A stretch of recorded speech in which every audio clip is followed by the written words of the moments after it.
L'Akuma nous a permis de nous installer au niveau du matériel. On a surtout investi en bâtiment et en vaches. S'il n'y avait pas eu l'Akuma pour s'installer, ça aurait été très compliqué parce qu'on n'aurait pas pu acheter tout ce matériel en même temps. Ça aurait fait une somme trop importante et les banques n'auraient pas suivi. L'Akuma, pour moi, sans elle, je n'aurais pas pu m'installer parce qu'en tant que JA, j'étais obligé de m'installer sur du matériel neuf. Je me suis installé en Akuma pour une seule et bonne raison, c'est que vu le prix de la mécanisation, je pouvais acheter que du matériel désuet. Soit c'est travailler dans de mauvaises conditions avec du matériel désuet à un prix qui revient quand même relativement cher parce qu'on a de l'entretien et pas de fiabilité. Soit on travaille avec du matériel performant en Akuma à plusieurs.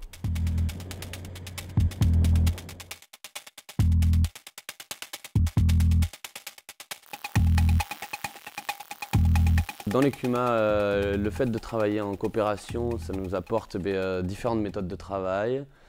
On peut parler, on peut discuter avec les adhérents, on peut vraiment partager, on peut apprendre d'autres méthodes de travail, essayer de changer la nôtre pour que ce soit plus rentable, que ça aille un peu plus vite. On arrive à discuter avec d'autres adhérents, d'autres coopérateurs qui nous disent mais si allez, t'es jeune, il faut y aller. Ça fait toujours du bien de se sentir un peu épaulé, soutenu. Ouais, c'est une famille, quoi. S'il y a un pépin, on sait qu'on peut compter sur l'autre. Et c'est vrai que l'Akuma permet de souder tout ça parce que on se voit on s'appelle ou on se voit quotidiennement, alors qu'on ne le ferait peut-être pas si on était avec notre matériel individuellement. Que travailler ensemble, ça permet de s'ouvrir, de s'épanouir, de voir d'autres points que notre exploitation en elle-même. Mes adhérents d'Akuma sont aussi très participatifs et donc après c'est peut-être une question de méthode, on prend toujours des décisions tous en commun. Ça donne lieu souvent à des discussions assez animées, mais bon, on arrive toujours à prendre une décision et surtout chacun de nous est capable de mettre un mouchoir sur ses prétentions si elles ne sont pas majoritaires. C'est comme ça qu'on avance et que chacun peut échanger avec l'autre des améliorations qu'on peut avoir pour notre métier.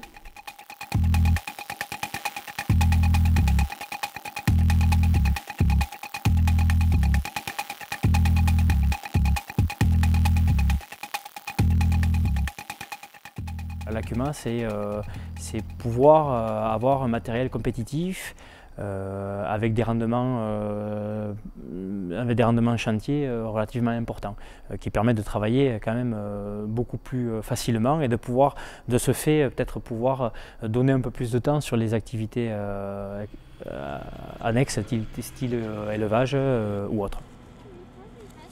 Pour réaliser l'opération sur la parcelle, individuellement, il me faudrait, avec du matériel en propriété, il me faudrait à peu près 4 jours pour réaliser le travail, tandis que là, avec du matériel d'Akuma, du matériel beaucoup plus gros et beaucoup plus performant, dans la journée, je fais l'ensemble de l'opération. Du fait qu'on a 3 productions qui sont quand même vraiment différentes, il faut quand même avoir des outils spécialisés, tels que la machine à récolter les noix ou autre. C'est du matériel qui coûte relativement cher. Et le fait d'être en Akuma, en fait, donc ça permet d'accéder à ce matériel-là, et puis aussi de travailler avec du matériel plus confortable. Pour faire face à toutes les mises aux normes qu'on a été obligé de faire, on a décidé de les réaliser en Akuma, en collectif.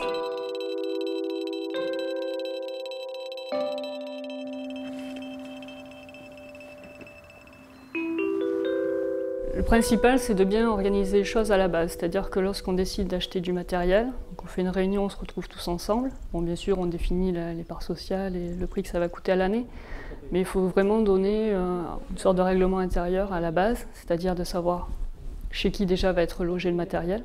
Il suffit de bien cadrer les choses, et lorsqu'on a besoin d'un outil, on sait que par exemple il est chez Cédric, j'appelle Cédric, et à ce moment-là je dis voilà, j'ai besoin de tel outil à tel moment. Il y a aussi l'aspect qu'on est quand même un groupe et que le groupe fait ce qu'il faut pour que le matériel soit entretenu.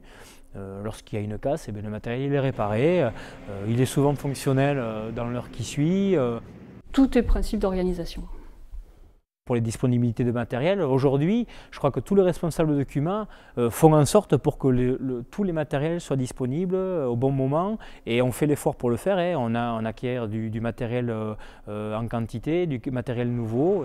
Le remisage et l'entretien du matériel est réalisé par les adhérents eux-mêmes. C'est pour ça qu'on a fait un atelier sur le site et on profite de l'aire de lavage pour faire le démontage du matériel.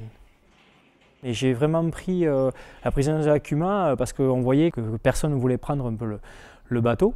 Je le fais et j'espère le continuer encore un petit peu, à moins que quelqu'un veuille me remplacer, mais aujourd'hui on se prend au jeu, quoi. Je pense qu'il y a beaucoup de choses très intéressantes à mettre en place pour nous-mêmes, pour les autres, mais pour ça il faut énormément de temps, quoi.